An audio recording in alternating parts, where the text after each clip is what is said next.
Hello ma queen et bienvenue sur le podcast Bubbly Hub. Je suis Colline Georges, mentor en psychologie énergétique de l'argent. J'accompagne les femmes à transformer leur relation à l'argent, à reprogrammer leur subconscient et à incarner pleinement l'abondance. Mon approche combine les neurosciences, l'énergétique et la manifestation pour que leur richesse devienne fluide, naturelle et durable, sans effort excessif ni épuisement.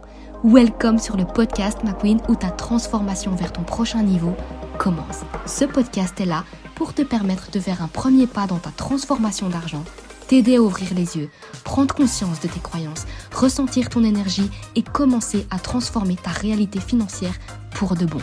Accroche-toi, ça va être cash, fun, puissant et pétillant. Je te laisse avec l'épisode du jour, je te souhaite une bonne écoute. Aujourd'hui mes queens, j'ai envie de parler d'un truc que beaucoup de femmes vivent et que j'ai remarqué aussi avec mes clientes. Et c'est quelque chose que j'ai vécu aussi pendant longtemps et que certaines ont tellement normalisé qu'elles ne voient même plus à quel point c'est en train d'impacter directement leur capacité à créer plus d'argent, plus de stabilité et plus d'expansion dans leur vie en fait.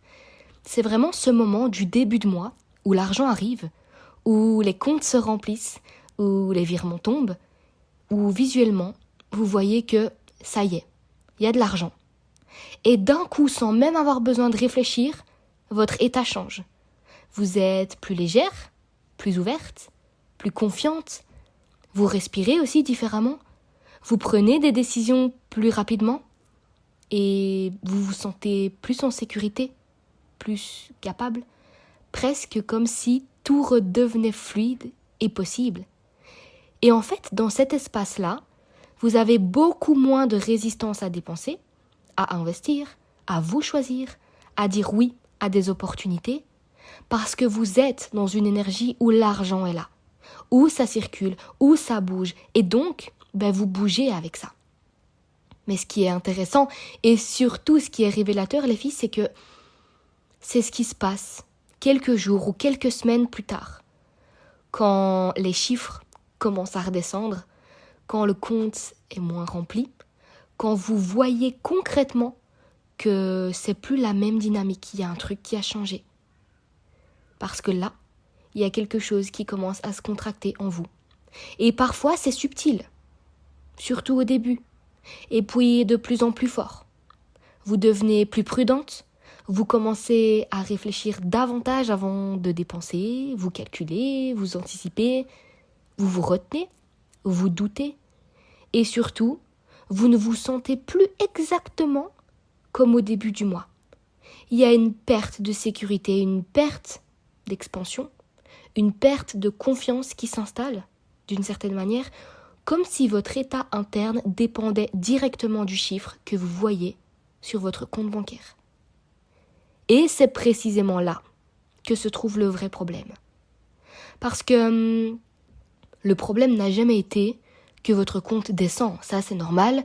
L'argent est fait pour circuler. Pour entrer, sortir, bouger. Il n'est pas censé rester figé. Le problème, c'est que vous descendez avec lui. Le problème, c'est que votre manière de penser, de ressentir, de décider, de vous percevoir fluctue en fonction de l'argent que vous avez à un instant T. Et tant que vous êtes dans ce fonctionnement, vous êtes dans une position où vous subissez l'argent au lieu de le créer. Parce que vous devenez réactive à ce que vous voyez au lieu d'être la source de ce que vous voulez voir apparaître. Et ce qui est encore plus inconfortable à regarder, c'est que ça crée une instabilité intérieure permanente. Une sorte de montagne russe émotionnelle et énergétique qui viennent directement impacter vos résultats. Début de mois, vous êtes expansive, confiante, audacieuse, visible, vous osez, vous prenez votre place, vous croyez en vous. Puis, plus le mois avance, plus vous vous enfermez. Vous vous refermez, vous ralentissez, vous hésitez, vous remettez en question. Vous vous faites plus petite. Et ensuite, vous vous demandez pourquoi votre business n'est pas stable, pourquoi vos revenus ne sont pas constants, pourquoi votre vie est toujours limitée, pourquoi vous avez des hauts et des bas alors que vous faites tout ce qu'il faut. Mais la vraie question, les filles, elle est là. Comment voulez-vous créer une stabilité financière avec une instabilité intérieure aussi forte? Comment voulez-vous que votre réalité extérieure soit stable si votre identité, elle, change en fonction de votre compte bancaire? Ça ne peut pas fonctionner.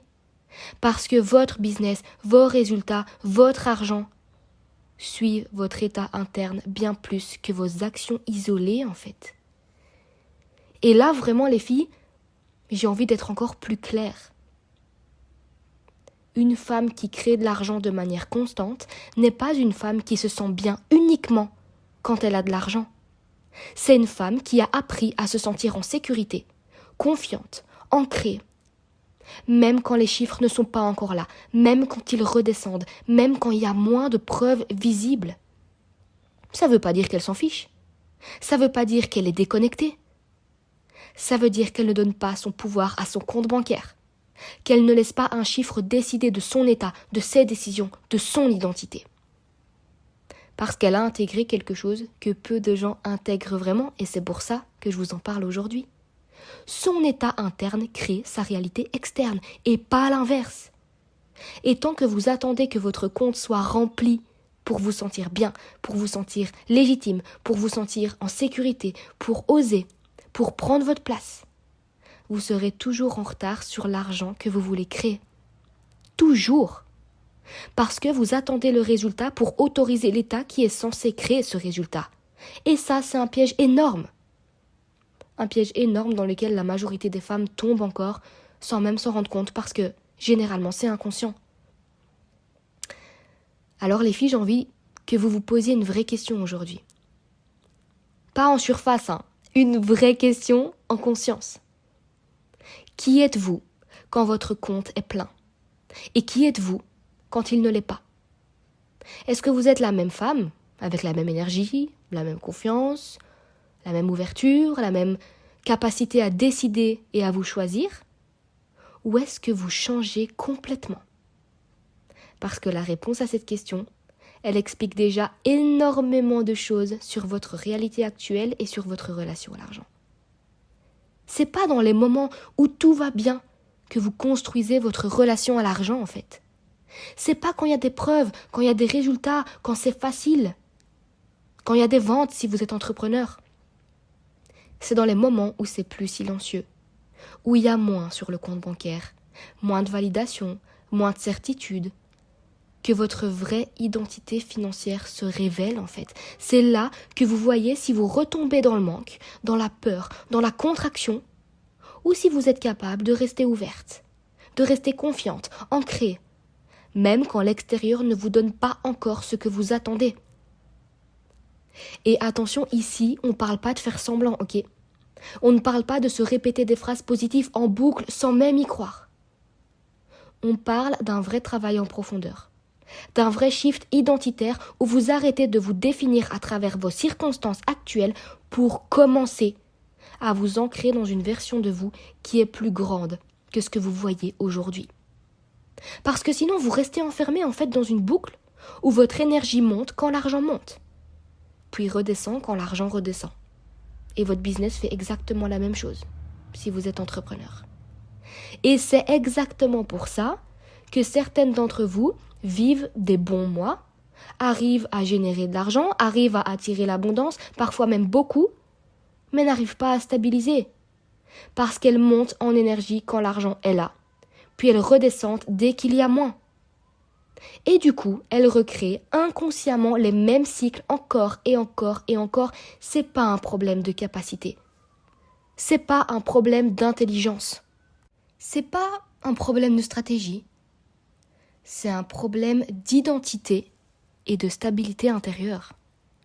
Et le vrai niveau, la vraie puissance, elle est dans votre capacité à rester les mêmes, voire à devenir encore plus solide, peu importe ce que votre compte vous montre à un instant T. C'est là précisément que vous sortez du cycle, c'est là que vous reprenez votre pouvoir. C'est là que vous redevenez la source au lieu d'être la conséquence, parce qu'à partir du moment où votre état interne n'est plus dicté par vos chiffres, vous changez votre manière de décider, votre manière d'agir, votre manière de vous montrer, votre manière de vendre, votre manière de recevoir, et forcément, vos résultats finissent par s'aligner. Mais tant que vous restez émotionnellement dépendante de votre argent actuel, les filles, vous restez enfermées dans une réalité qui se répète. Et ça demande du courage de regarder ça. Parce que ça demande d'arrêter de croire que l'argent va venir vous sauver, vous sécuriser, vous valider. L'argent n'est pas là pour vous compléter. Il amplifie ce qui est déjà là.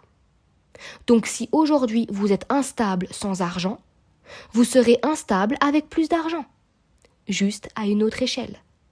Si vous doutez sans argent, vous trouverez de nouvelles raisons de douter avec plus d'argent. Rien ne change vraiment tant que vous ne changez pas. Et je vais m'arrêter là pour aujourd'hui parce que le comment, le vrai travail, les shifts profonds, la reprogrammation, tout ce qui permet de transformer ça de manière durable, vous le savez, c'est exactement ce qu'on fait dans mes programmes. C'est pas quelque chose que vous pouvez juste intellectualiser en écoutant un épisode. Mais déjà, si aujourd'hui vous devenez consciente de ça, si vous commencez à vous observer différemment, si vous arrêtez de normaliser ces variations d'état en fonction de votre compte bancaire, vous venez déjà d'ouvrir une porte que la majorité ne regarde même pas. Alors célébrez-vous pour ça. Et croyez-moi, c'est là que tout commence.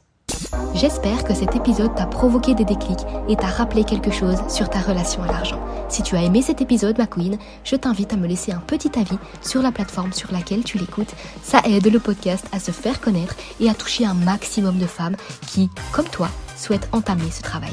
Tu peux aussi partager l'épisode en story Instagram et me taguer pour que je puisse voir tes retours et ressentir ton énergie. Ça me fait toujours chaud au cœur et ça permet au podcast de continuer à grandir. Merci de l'avoir écouté, ma queen. C'est grâce à des femmes engagées comme toi que je peux continuer à étendre mon message, mes enseignements et mes vérités.